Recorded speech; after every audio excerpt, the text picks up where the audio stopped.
Hey folks, Dale Davidson here at the Davidson Law Offices in sunny South Georgia and North Florida. Today, talking a little bit about long-term care. If you like what we're doing here, if you're getting some good information, we're trying to educate you is one of our goals. Like and subscribe so you'll be able to get that next video when it comes out.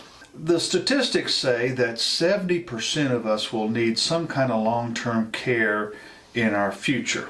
If that is true, don't you think we should be spending more time on planning for our long-term care versus, say, watching all that baloney on TV? Now, again, statistics say that we spend 7,000% more time on watching this baloney on TV, okay, rather than planning for our long-term care. We spend 200 hours a year daydreaming about or planning our vacation, where we might spend maybe an hour a month planning for our long-term care, if that. So why is that important? Well, again, if 70% of us are going to be in a long-term care facility at some point in time in our life, then we need to plan for that. We need to plan to make sure we know if we can't be in charge, who's going to be in charge? If we can't take care of our finances and our assets, who's going to do that?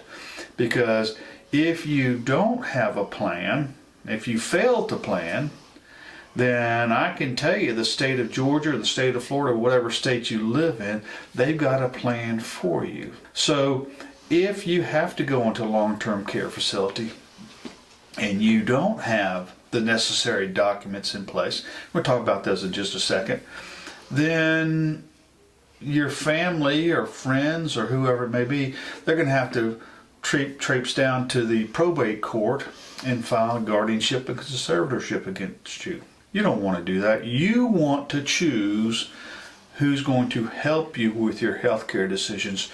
You want to choose who's going to be in charge of your assets and who's going to be in charge of your checkbook if you're not able to do that. So again, you don't have a plan, the state does. So first document that you really need to make sure you have is a durable power of attorney.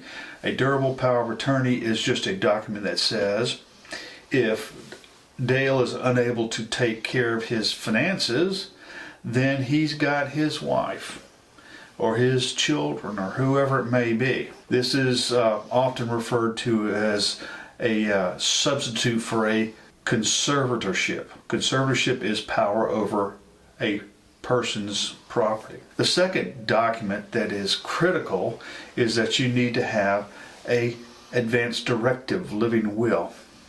It says if I can't make my healthcare decisions, I've got my wife, my spouse, whoever it may be, children who are going to be in charge of my healthcare.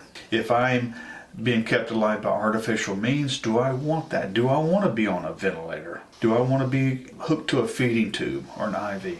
Personal choice, okay. The other document that's kind of the basic is a will that says that if on your passing, your property is going to go to whoever you choose. So you get to decide who's going to be in charge, who's going to get your property, when they're going to get your property, and how they're going to get your property. So maybe you have a second marriage and you want to make sure that your children from your first marriage get something. So maybe not everything goes to your second wife. You can do that through the will. So that's just the basics of the long-term care plan. But then part of it, as we build up in the pyramid of planning, part of it is trying to devise ways in protecting your independence and your safety and your security.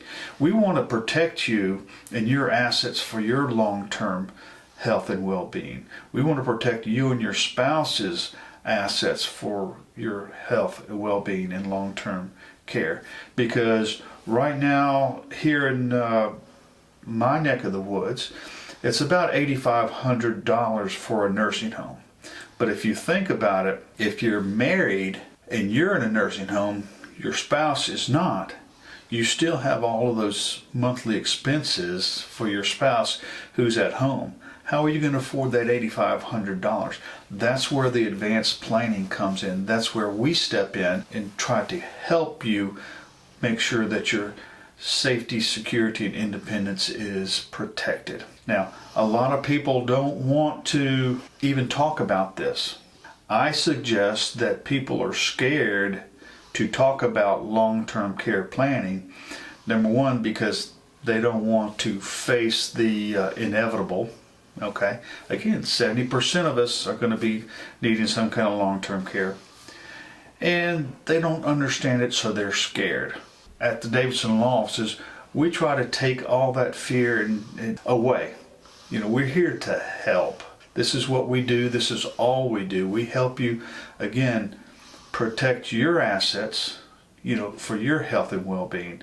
We help protect you from those people out there that might want to do you harm, take your assets, put you where you don't want to be put. We hope this video is helpful. We hope we've raised some questions. We hope we are trying to calm you so that you're not scared to be able to call us and talk to us about what you want to do as far as planning for your long-term care. Don't wait until the last minute, because if you wait till the last minute like anything else, that becomes more difficult on you and your family to try and make these plans work the way that they're designed to work. In the meantime, hope everybody has a blessed week, and we'll see you next time. No more whiskey, I'll have a Coke. Catching bass on an old fishing boat. One more story from Grandpa Joe.